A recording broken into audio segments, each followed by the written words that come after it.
Minister Grace, thank you so much for coming today. Our project Faces of Impact is fantastic to having you for all amazing work you have been doing in environment and sustainability.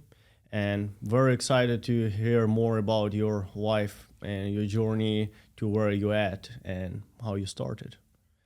If you could tell me a little bit more, very curious to know about your transition from the business side and accounting to the position where you're at. So actually, I was a very reluctant accountant. Never quite interested in auditing and accounting. Always found it to be quite backroom. So after graduation with an accounting degree, I have always sort of moved my career out of accounting. So I've been doing business development, I've been doing marketing, I've gone to do M&A, do change management. And then I have family, and I started to think about the priorities for my family. For about 1 year or so, I stayed home, had a great time with my family, but realized that that wasn't really how I could see myself going forward. So I decided to sort of switch gear, continue working to get back into work, but in a more sort of domestic role in Singapore, because I was traveling a lot before that. And the port of Singapore at that time was transiting from being a government agency to a corporation that's privatized. And they needed someone with sort of private experiences. And so I thought, that's nice, because port in Singapore is not going to go anywhere. So I took up that job. And it was an extremely rewarding career, because we are transiting from one where it's really part of a government, very much controlled by government policies, by legislation in the parliament, to one that is free to decide, on your commercial outcome and your customers' relations. So I did make that plunge, and PSA started to invest overseas. And I soon became the CFO, and I was also traveling, in many parts of the world, from Europe to North Asia, Japan, to India, and really doing a lot of work there. But the company went through a very bad patch. We lost some major customers. If you know, shipping line is actually a very concentrated line. A few lines controlled the world of maritime. Yeah. So when you lose one or two lines, you've lost probably 15-20% of your business. So we went through a very hard time. We had retrenchment, and there were leadership change. And so the position of CEO became available, and I was asked, are you prepared to take up that challenge? It was quite a challenge, because I was CFO.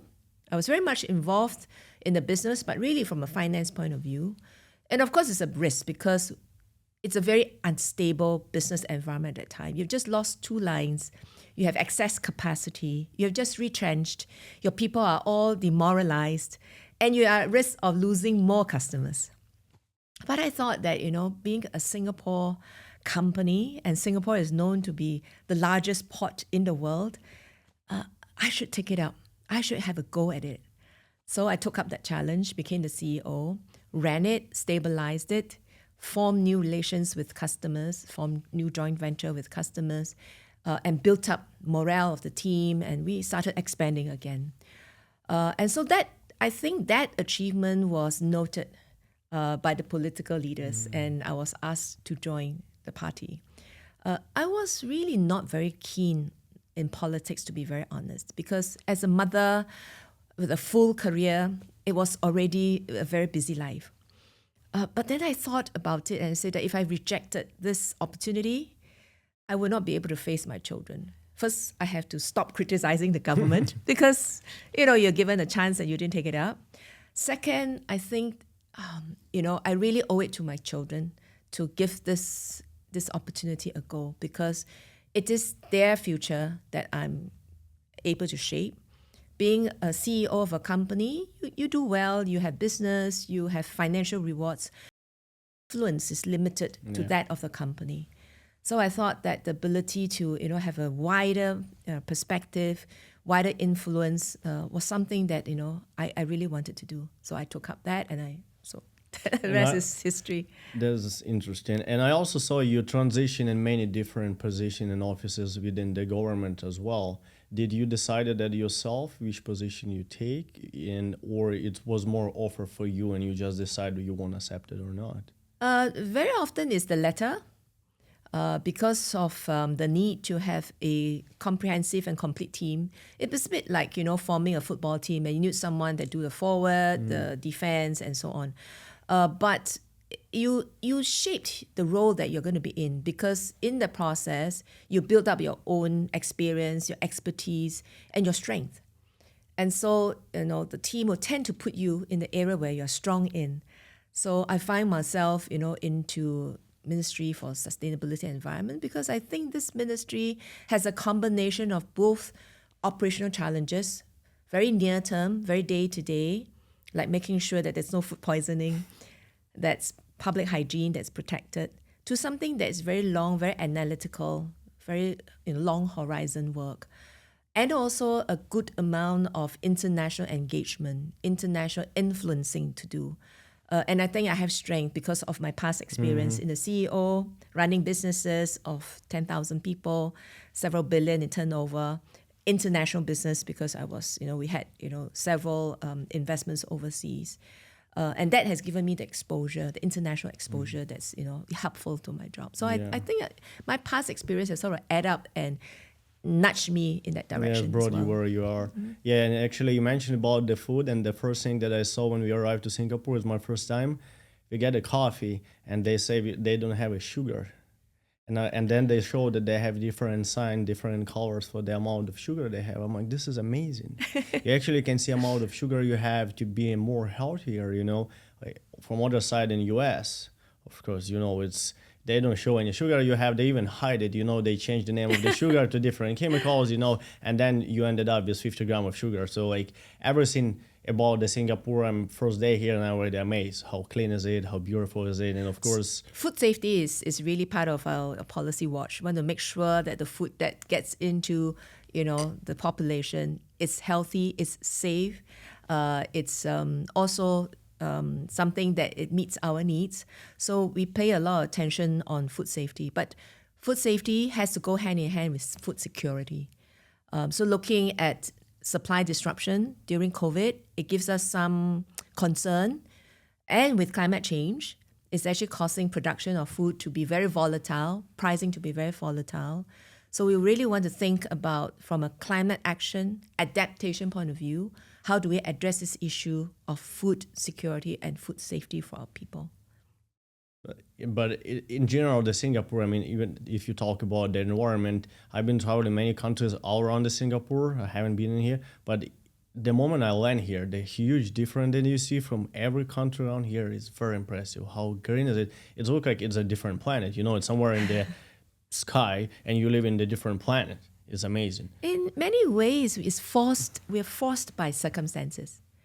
We're a very small country, 730 square kilometers, with 6 million people. Very little hinterland, almost zero natural resources. How do you keep this economy, this population going? And we have to do things quite differently because we have limited land, we have very little water. So how do you conserve water? How do you make sure that we have water security and water safety as well? And how do you make sure that we treat our waste sustainably? Because we don't have space for landfill. We just don't have that luxury. So from the very start, use of space, use of our natural resources, use our limited people that we have, make the best use of whatever we have, not be limited by our limitations, and look beyond the boundaries for innovative solutions, for breakthrough, has always been, something that is in our DNA. So like in the case of the greenery that you talked about, we need to have development. We need to be urbanized. We need to have dense urbanization because we have to house a lot of people in this small island. But how do we keep the greenery intact so that the people feel comfortable, that when you walk in the street, you don't feel like you're an urban concrete jungle. You feel that, you're part of the park. And so this city in nature is something that we strive to be. So one of the policies is that for every developer that builds a building, it has to replace all the greenery in that area. So if you can't do it on one floor, on the rooftop, you have to interject it That's amazing. in many different layers. That's why you see in many buildings in Singapore has many layers of greenery for people to just, take a rest, just to relax in a very busy urban city. So it doesn't matter how much greenery you have, it should be back on the... You have to come back. And that's the developer, the building owner's responsibility. And how long have you has this law? Oh, probably more than a decade. Not only that, if you displace a certain area, obviously you're causing flood risks to rise. Because in the past, if this is a green field, the soil will have the absorption capacity for rain. We have very intense rain.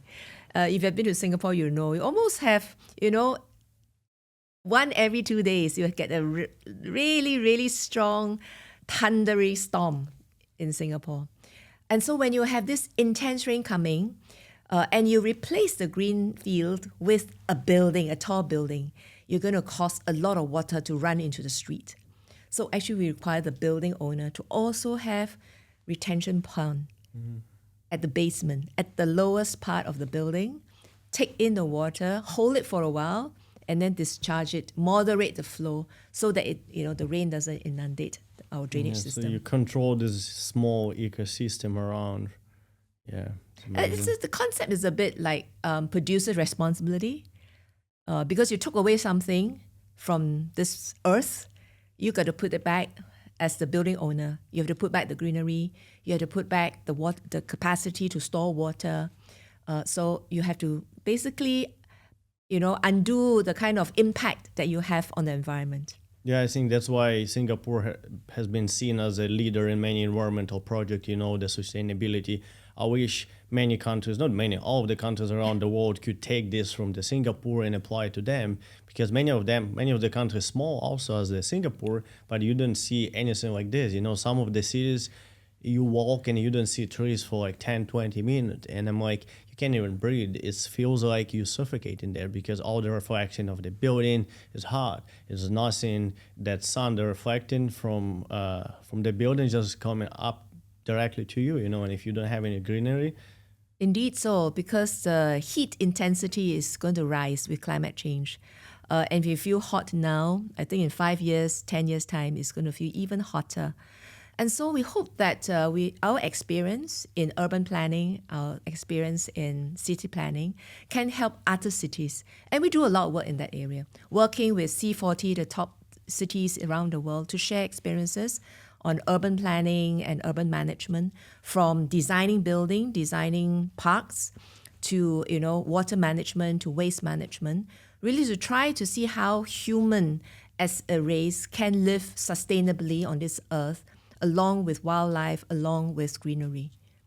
So this is on the government level, you partner with the different cities to see how to improve them and be as a great example, right?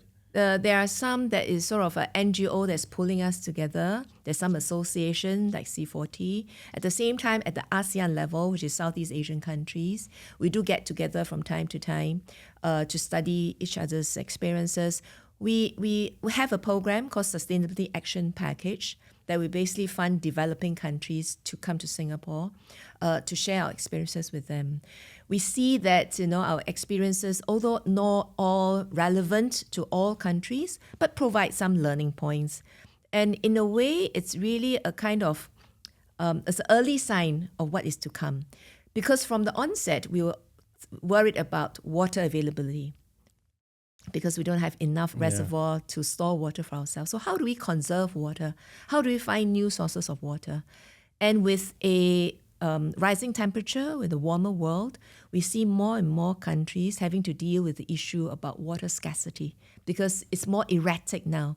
Rainfall patterns, sometimes it get drier, sometimes it get hotter, but at the same time, sometimes it get a lot wetter. So with this unpredictability, countries will need to have new tools to manage these challenges. Yeah, it's amazing that your country being as a great example, not one of the countries that need change, you one as the example leading. And you've been for the long time in the government positions and now as the Minister of Environment, what is the key achievements you are most proud of that have been achieved during your time in the government? I think domestically, internally, I think the ability to pull together a whole of government plan on climate adaptation and mitigation, what we call the Singapore Green Plan, which is really to lay down the plans to reach a net zero future. So we have set a net zero target about 2-3 years back to back that up with a series of plans that basically are adopted by many ministries, not just my ministry. I think that's an important teamwork amongst government agencies to not just leave it to the Environment Ministry, but really for Ministry for Transport to adopt certain policies to electrify their transportation, Ministry of Education, for example, to adopt sustainability concepts in the building of the schools, in their education program, educating children from young about sustainable practices, to Ministry of Trade and Industry to look at energy sources, renewable energy adoption. So it's really a whole of government initiative that we managed to pull together at the very start of the term. So we were elected in July 2020, and in the next budget, we had this Singapore Green Plan that was adopted, at the Parliament, which I thought that is an achievement because we got that through in a very short time, bringing in all the relevant ministries on time to have a very clear plan to the population that net zero target is not just a target, but it's actually backed up by very concrete pathways, concrete plans and strategies. It's important to signal to the people about what's to come, so that people can have enough time to respond to it. For example, we have plans to completely green our vehicular fleet on the road by 2040. That means that if you start buying a car in 2030, it has to be a green car. So that's really the kind of planning horizon that we need to give people enough time to adjust. And I think that is something that I'm pretty proud of. Internationally, I've been involved in COP process in the last probably 4 out of 5 years, leading some of the programs that that involves negotiation.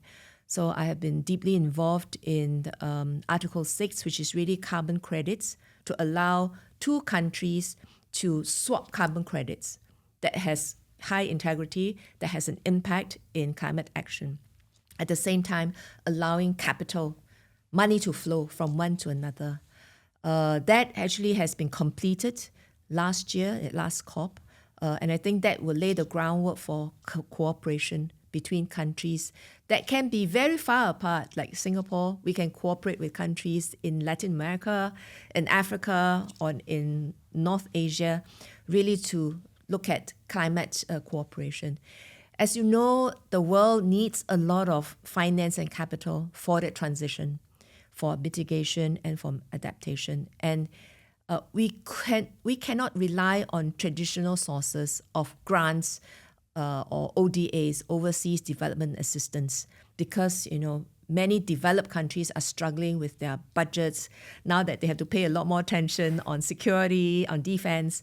So how do we find new sources, to help some of these developing countries move on to a greener future, whether it's in renewable energy or whether it's to electrify their vehicle system, or whether it's to have public transportation, for example, or even simple things to just move them away from using logs or coal in the house for cooking to, cleaner energy sources.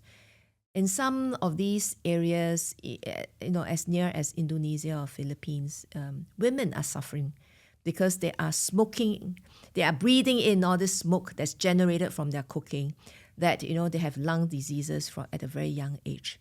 So if we can switch to cleaner energy, I think it's going to do a lot of good, not just for their health. It's going to be a lot more convenient and cleaner for them. It relieves them from doing a lot of mundane work of collecting wood and so on. But all the more it reduces CO2. For many of them, it's much cheaper, But I think it's a big issue for many of them, the educational aspect. Many of them don't know about it, They don't know their risk for their health and everything. They think they're saving money, but they spend their health on that. Sometimes it does cost a bit more. So an example would be water. We have some companies in Singapore that produces water on a portable system. So if you're in a tribe that is in a remote village, you can't afford, a full water treatment plant or the drainage system. You have a small system that can support 1,000, 2,000 families. It is a tremendous savings of time. So instead of having to spend hours fetching water, the women can actually put their time into more productive use. They can grow things, they can make things to get income for the family.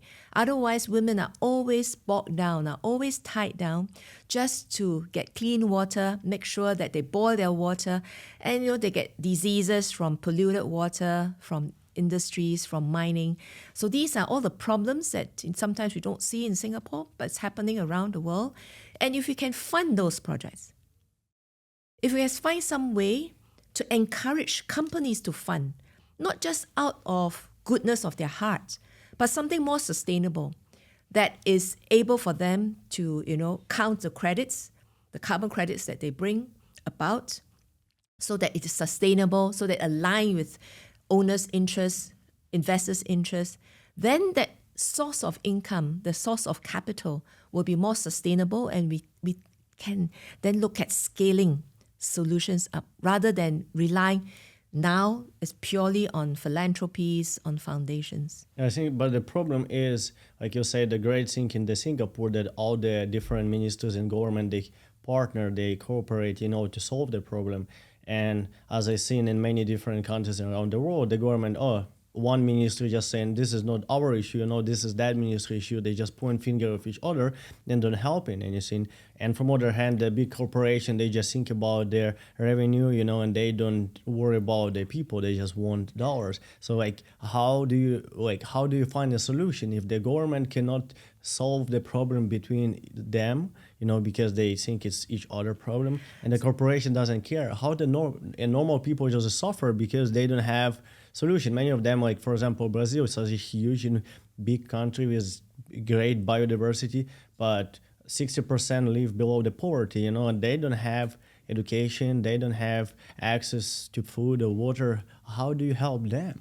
So I always think that, in any systems, planetary systems, political system, you need three elements to be in equilibrium.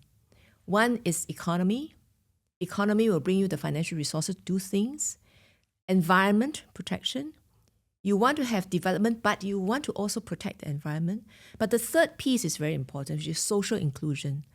If it's only a small group of people getting rich from economic development, you're not going to be a very sustainable society, because the society will pull apart, it will break down.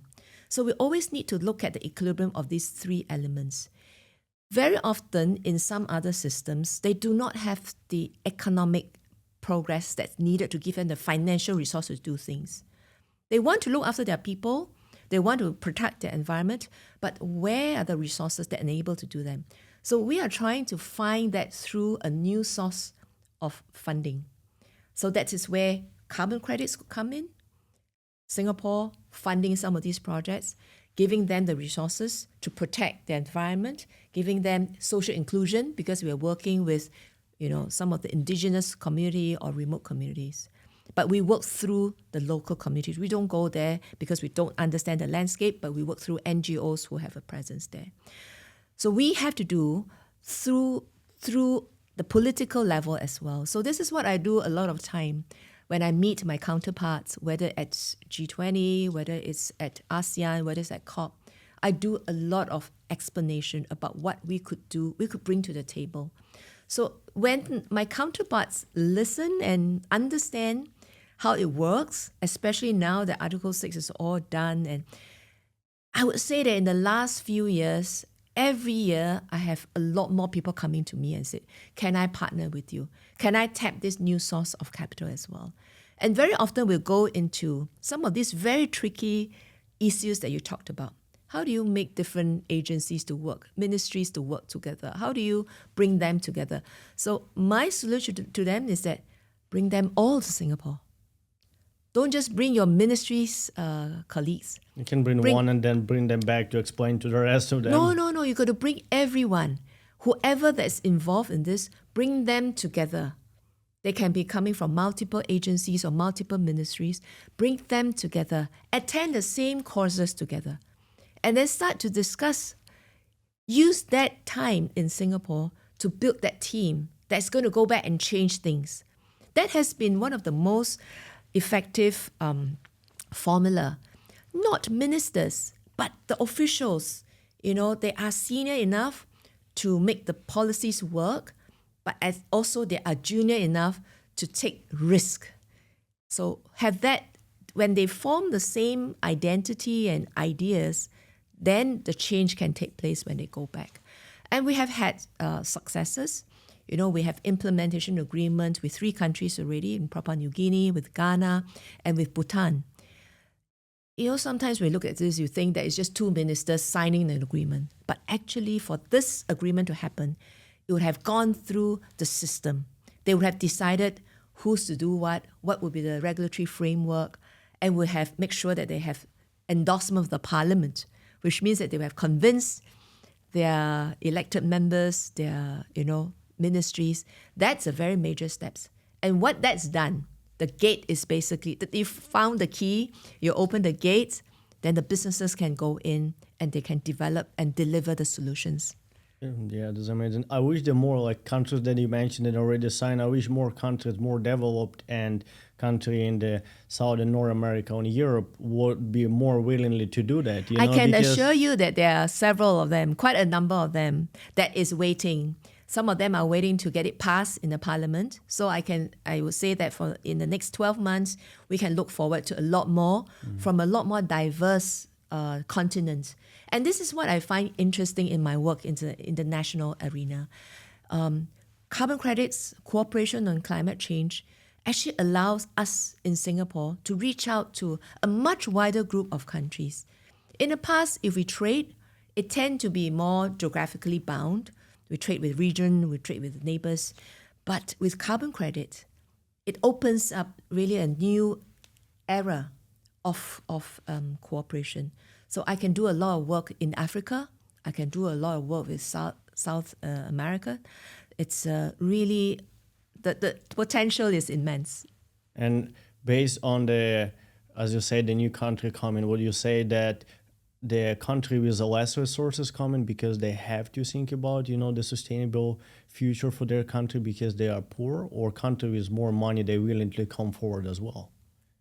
When we looked at carbon credits cooperation, somebody's got to sell, somebody's got to buy. So the one that's buying the carbon credits tend to be more developed countries because you are using more fossil, you have more carbon emission, so you need to buy offsets. So it tend to be more developed countries or the more developing countries. The countries that have credit to sell, they tend to have more potential for renewables, for reforestation, for nature-based credits. And that's where I think we can work with. So it tend to be between developed countries and developing countries, which is exactly what we need to do to bring resources, capital, technology, know-how from developed countries or more developed countries to the developing world where countries can benefit from that. So in the course of getting implementation agreements with 3 countries, we probably would have held courses, training courses, conventions, exchanges. So it's not just they came and signed it, right? 60 or 70 countries that have come through the system, from the islands, Pacific Ocean island 6 like Fiji, all the way to countries in Africa. Many of them have come through. Many of them have gone through some ideas. They need to go back, convince their own people. They need to get their own regulatory framework in place. But we hope that this first few countries can be the kind of lighthouse so that they see that, that's really a way to go. You can actually make certain projects financeable and more countries will come on board. One of them is actually in Peru. It's a fishing village along the coast. And the carbon credits projects involved enabling them to plant seagrass along the coast.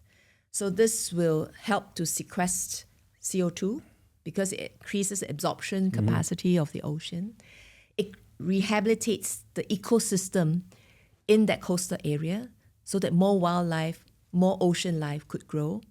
And the fishermen, actually, they have now, the women folk can plant seagrass and the fishermen actually can fish more because more the fish come and ecosystem is they're not just rehabilitated. taking, they're trying to rebuild the ecosystem to Right. actually benefit from that, but not just take it, right? Yes, and the village head has several $1 million more to think about how to build up the facilities and infrastructure or even coastal protection for the village. So it's a win-win-win, but provided that, the system, the regulations, the policies support them. Because what we do not want is in one village we are planting seagrass, in another village we are cutting down trees. So we need a very clear policy from the country, jurisdiction we call it.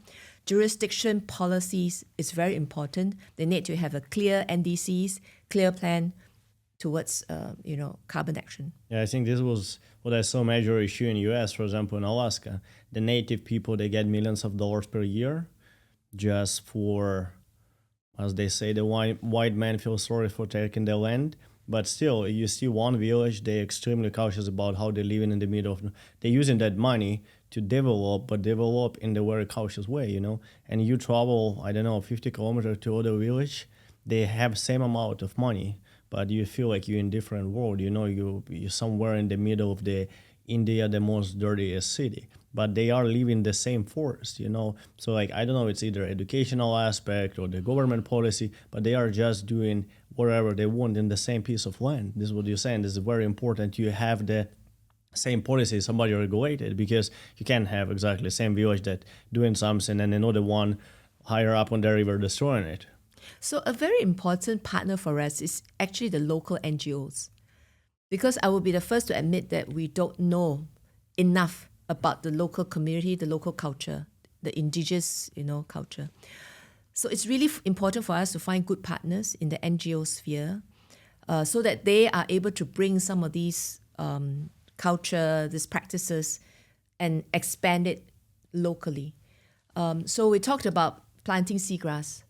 The villagers need to know that they can't just go and harvest the seagrass because that would have gone against the principle of the credits.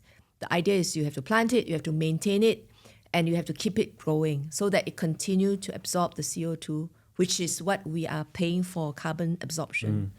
So they need to be educated and there need to be supervision.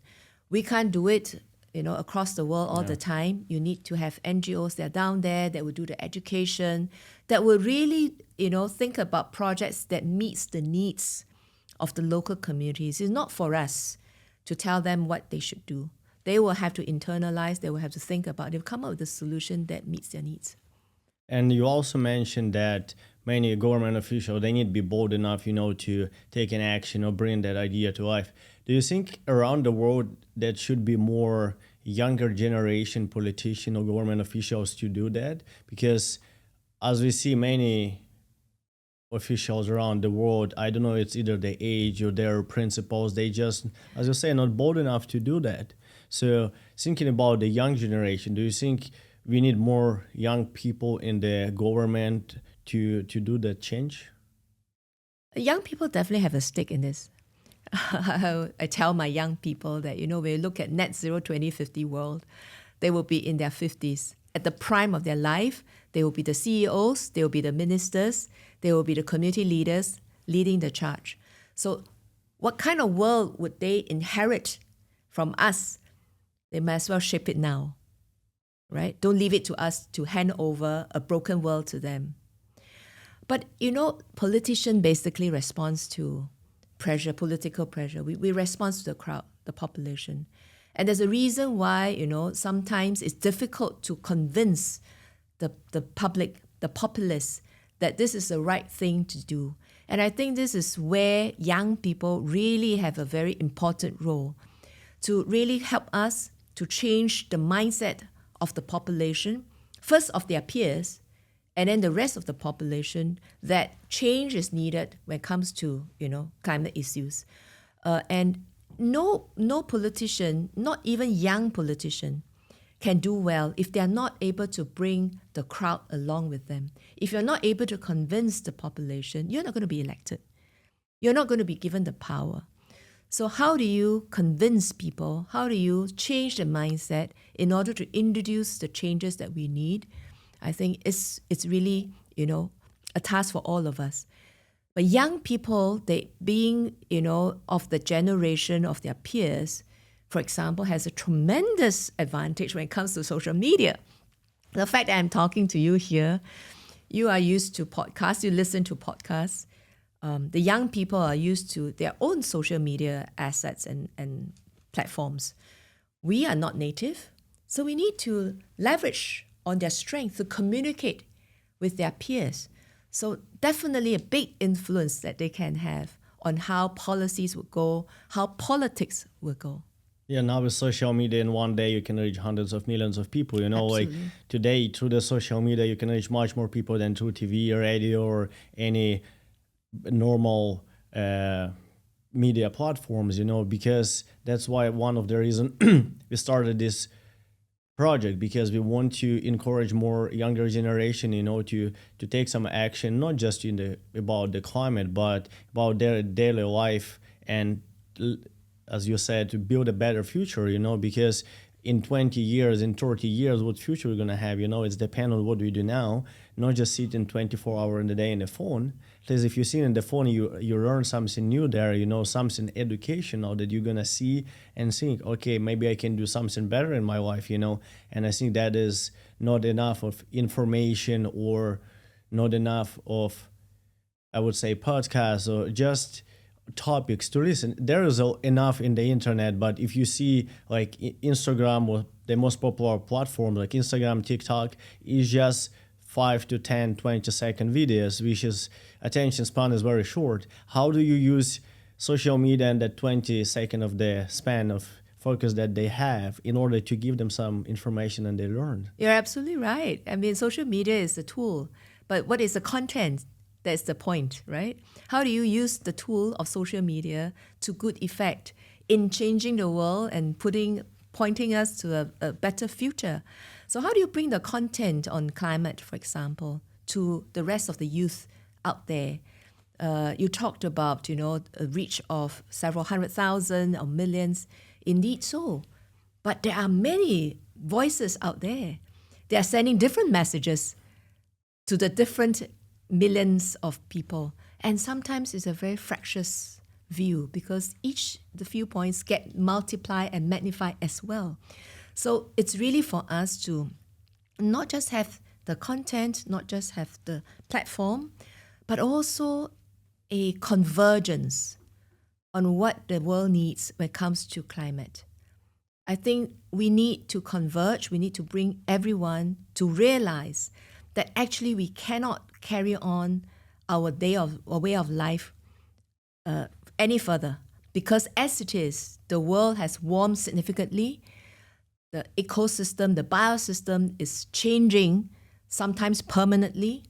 We are losing species permanently, and this is the time. So I think there's urgency in this to get not just platform, not just the content, but actually agreement on the direction that we are going.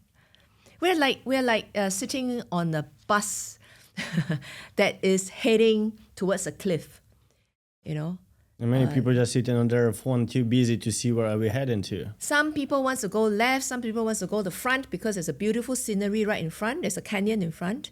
But actually we need to agree that, directionally we need to change. And I think that's our challenge for the human being. And you, with your all day life experience, but also in the position that you are, what do you think, how we can encourage the young generation? Like, what message or what they can do on daily basis to just learn more about environment and the climate change? Because many of them, just as you say, they don't have enough education to do something. But also, if they are educated enough, maybe they, even in their house, they start doing something for the better future. How do you do that? Well, I think that you can do peer-to-peer influence. We like, for example, leaders in the school. Anyone can start a movement in your class. Just to say that, it's sort your waste, switch off the lights when you're not using. Start with something more small, but put that as a norm, that there is a norm of caring for the environment. Then, participate in youth network. We have many in Singapore that is organized by various associations, whether it's a global youth networks or National Youth Council, specialized program in sustainability. So that's where you can find like-minded youth that are similarly passionate about it. Attend some of the courses, attend some of the conversations, go to some of the events, and just, give yourself an opportunity to be exposed to, new programs and new ideas. And more importantly, I think it's to start doing something in the community.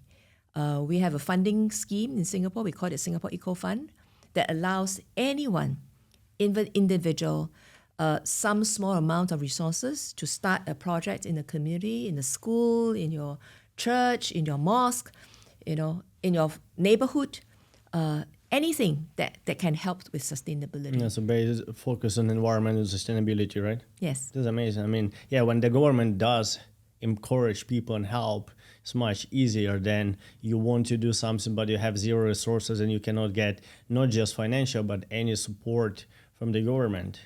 This is, I think, another amazing aspect about Singapore. But if you talk about the challenges, what do you think the major challenges that Singapore facing in environmental sector today?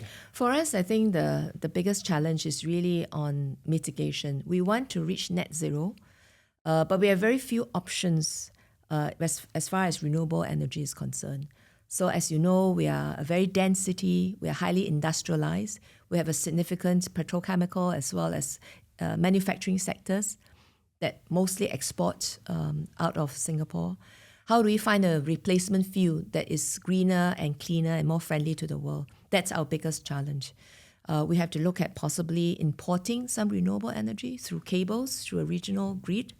We have to look at alternative fuel like hydrogen, ammonia, which is still very in their infancy, still very expensive.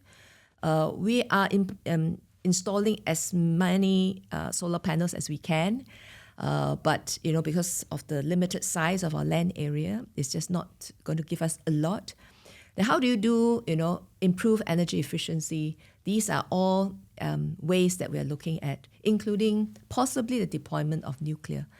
So we are not ruling out any options at the moment. We're just keeping all the options on the table and working towards the 2050 net zero target, with great motivation, but very few options at the moment. Yeah, because also I would assume if the population grow, you have more issues and harder and more challenging to do it, right? Because you don't have more and more land, but you have more and more people eventually, right? You're absolutely right. We have a constraint of land, we have a constraint of water, we have a constraint of carbon, we have a constraint of manpower. How do you grow this economy? How does this keep this country going with all these limitations? But as I said, we have been a country that's believe that actually we have ambition that's larger than our land size, and we have courage to reach beyond our limitations. Yeah, and from the position that you had, is there any project, sustainable project or environment focused project that you think that Singapore are doing and other countries could implement it but they don't really want to, or you just think that Singapore is doing great and something that you should promote more to the world? I think our water story has always been something that many cities and many countries come to study. Because as I mentioned earlier, from the day of independence, we are already faced with issue of water security. At that time, we were relying on imported water and our own reservoir, which is insufficient.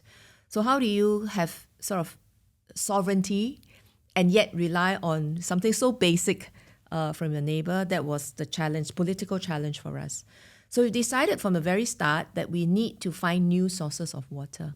And so we have recycled all our wastewater, and we've also found desalination. Why is it important, and why is it a reference point for other parts of the world? In many places, water is free or almost free in many parts of the world because you get it from rainfall, you get it from the mountains. It's so abundant that you take it for granted. But increasingly, we have found that, with the weather pattern changing, if you're at near the mountains and instead of 0 degrees, it's now 1 degree because of warming, it no longer stays at ice, in the ice cap peaks. It comes down as water straight away. So the mountain no longer is able to store the ice and to irrigate the plants and the farming, in the rest of the year. So what happens that you see that in many countries near the mountain ranges that they have deluges, they have mudslides in the beginning of the year, which is very, very worrying because in the beginning of year in the northern hemisphere, you're supposed to store all your water in ice, but no, they're coming down as rain. So that means that the subsequent months of the year, you're going to face with water supply issue. So soon, I think, in many countries, water will be a challenge, will be an issue for them.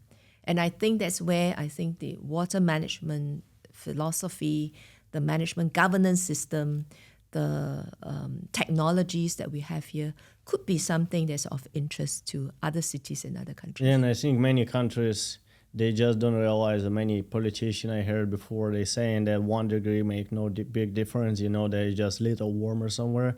But even myself, I travel in the places like Alaska, I just spend months in Antarctica, you can see the 1 degree making drastic change. But many people don't realize that, we have the what's called butterfly effect. You can do something here that affects somebody there on the other side of the world. And the same if Antarctica melt or other part of the world that store a lot of ice, there's going to be affecting the rest of the world, not just that part of the world. Because many people see us, okay, I'm far from that place, it's not going to affect me. But you don't live in the separate planet, we live on the same planet. And I think this is a big issue many people don't agree on. Absolutely. The melted ice is coming our way. It's coming to the tropics. And the warmer air is going to be, giving a lot more energy to the winds, to the typhoons, to the cyclones that we are suffering. So with more energy in the atmospheric system, with more water that's coming in, you are expecting a lot more intense storms, which is what we see in this part of the world. So unfortunately, communities that are probably going to be most vulnerable are getting the onslaught of some of these calamities. So property loss, loss of lives, injuries, wiping out of the entire communities could be the outcome, common outcome for the years to come if we don't start doing something. Yeah, in some countries, like for example, I saw a few years ago in Pakistan, the floods washed out 20-30% of entire country. Why? Because of the global warming, the Absolutely. ice on the high in the mountain, the glacier, the melts was 1-2 degrees washed out half of the country. So they wash out an entire village or several villages, but the subsequent months when they need that for farming, they don't have the water. Yeah. So The shift is big. huge. So too much water, too little water coming at the wrong time, wrong places is not just going to be bad for the people, it's bad for the farmers. And for us, it's going to come back to hit us because we need the food that's being produced around the world. So what we are doing, the kind of waste that we are putting out into the world in terms of CO2 is coming back to affect us in a roundabout way, but it's affecting all of us. Yeah. And talking about, for example, apart from the environment, talking about the project Faces of Impact that we're doing, thank you so much, of course, for joining us. And how do you think we can improve our project to make it more reachable for the people, because we try and more educate people, but also encourage more people to do better for the world, recognize people like you that haven't been much in the social media and of course you've been in the news and the local press, etc. But on the global scale, we're trying to bring people like you to people listen and learn something new, even if it's some one little thing they take away from the interview, or just from you. So from your experience, what do you think we should add or what we should focus on? So, for example, when it comes to COP meeting at the UN, I've always emphasized on the ability for young people to meet policymakers. So, at the COP, a series of COPs that we have held, the Singapore Pavilion, we've organized a space where people can come and exchange ideas and talk to one another. Our youth are responsible for curating some of the programs. And one of the programs that they have curated, which was very popular, was human interest stories. They will bring, people from different parts of the world. We have someone from Latin America, we have someone from Japan, just coming together and share their story with the participants. And from there, they get to know the challenges in each other's country, and they find solutions through sharing. So I think this would be a very interesting way when we meet for COP or for climate negotiation. It's really not just the negotiation that is important. A significant part is really for politicians like myself to listen to the people out there, to the NGOs out there, to the youth out there, to the technology providers out there about the signals that they're giving us. And in turn, I think if we share our perspective, our considerations, I think we can find much greater outcome from the synergies that we can get from just different segments coming together and each one providing very valuable perspective, interesting ideas, and also to voice our concerns so that when we have solutions that meet the needs of everyone, it will be a better solution. It will meet the needs of the local communities better. It will meet the needs of business better so that it's sustainable business.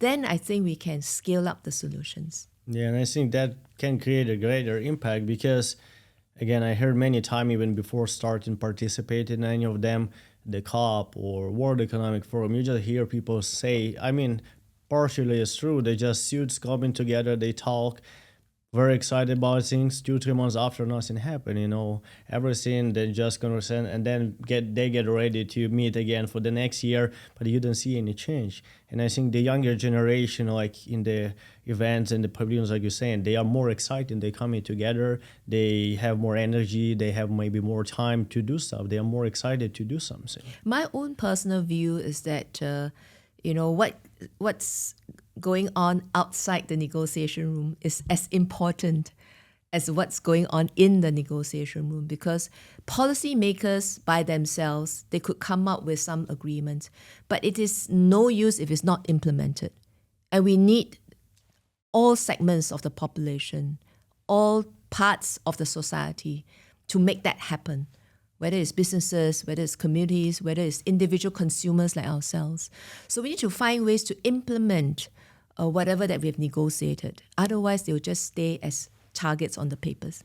Yeah, that's why one of the aspects that we also decided to do in the project, not have just a small art exhibition just with the nominees together, then also we're doing a gala dinner to make us not just people be on the list or as we have many today, to make more engaging, that people meet each other to see how we can implement. And also having people from different categories. We have the world best soccer players, fans of the soccer is one kind of people. Then we have people that singers or they are artists, to get very different audience. Because if you just focus on one category of people, you have just one audience. So we're trying to make project in a different way that we reach from all different kind of society. That people with the money, people who don't have money, employees, CEOs from different.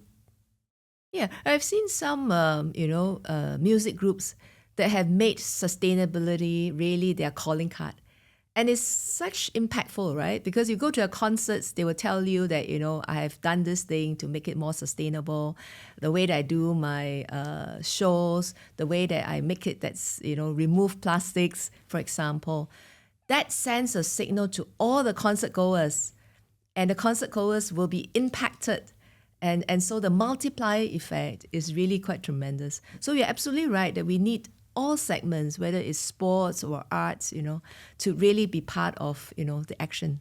And I have seen that you've been also involved in the art department before as well. Yes, that's right. Yeah, it's a very interesting time because the Ministry of Community and Arts, it's very varied. We deal with many stakeholders, but at the same time, it's also to deal with, as I mentioned earlier, it's economic growth, environmental protection, but also it's about inclusive society. Inclusive society, it really touches the heart. And art, culture, religion is really about the soul. So we need something to feed our body, jobs, money. We need something to protect our environment, where we live, what we put on, how are we interacting with the environment. But more importantly, we nourish our soul. So art, culture does that. Yeah, I agree. Yeah, thank you so much for coming to our project. Very excited. Thank you for the opportunity, and thank you for a very unique and refreshing way of engaging more people. Thank you. Very excited to see more projects that coming from the Singapore to the world. First day in here, but already know obvious this place. Maybe moving here soon. Please, yeah. Thanks so much, Minister Grace, and Thank very you. excited to see what coming more. Thank you very much for the opportunity.